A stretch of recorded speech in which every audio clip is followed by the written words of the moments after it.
আসসালামু আলাইকুম। আজকে হাজির হয়েছি ব্যান হইতে কি কাম কাজ করলাম এসব বাজার ঘাটের কিছু আর রান্না বাড়ার কিছু কাম কাজ লইয়া। তো সকালে বেনহালি চলে গেছিলাম মাছ বাজার। তো মাছ বাজার যাইয়া কিছু মাছ টাছ আনলাম। তো বাজারে যাই দেখি বেশিরভাগ এই চাষের মাছ। তো চাষের মাছ আবার আমরা খাইতে পারি না।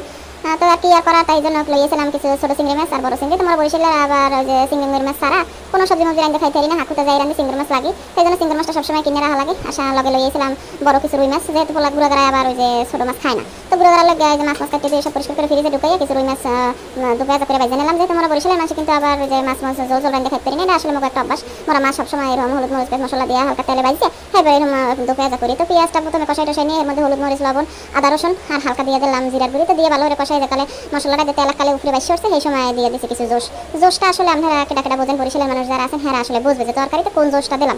এছাড়া হয়তো অন্য কোনো জেলার মানুষের জোশ বুঝবে না। যাই হোক, জোশটা দিয়ে যখন গরম হয়ে গেছে জোশের মধ্যে মাছগুলো দিয়ে মাছটা দিলাম ডাইতে। তো মাছ ডাইতে দেওয়ার পর কতক্ষণ পর জোশটা ফুটতে উঠছে, ফুটে পর টাকনাটা উঠে যাতে জোশটা মাখা রাখে বা চুলো ডপ করে তরকারি সালনটা উঠে হেলাইছি। সালনটা উঠানোর পরে এই যে দেখেন ভাতের উপরে লইছি মাছ।